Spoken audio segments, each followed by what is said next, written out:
بسم اللہ الرحمن الرحیم۔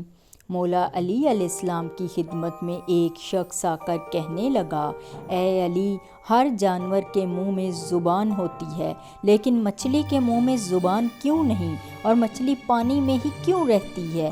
بس یہ کہنا تھا کہ مولا نے فرمایا، اے شخص، یاد رکھ، اللہ تعالیٰ نے مچھلی کے منہ میں زبان بھی دی تھی، اس کو یہ طاقت بھی تھی کہ وہ خشکی پر چل سکے، لیکن افسوس اس نے خود پر ہی ظلم کیا۔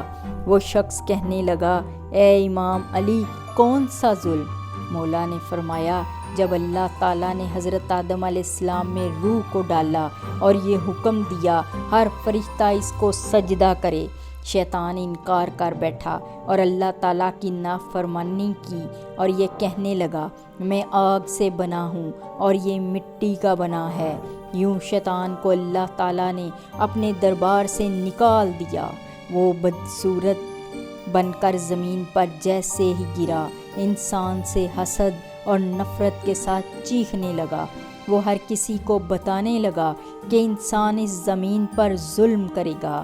اے شخص، اس وقت مچھلیاں زمین پر بھی چلا کرتی تھی اور پانی میں بھی رہا کرتی تھی، ان کے منہ میں زبان بھی ہوا کرتی تھی۔ شیطان نے سب سے پہلے مچھلیوں کو بھڑکایا اور یہ کہا کہ انسان جب زمین پر آئے گا وہ اپنا پیٹ بھرنے کے لیے تمہیں زندہ خنجر سے کاٹے گا۔ مچھلی نے جب یہ سنا تو وہ سمندر میں ہر آبی مخلوق کو انسان کے خلاف کرنے لگی۔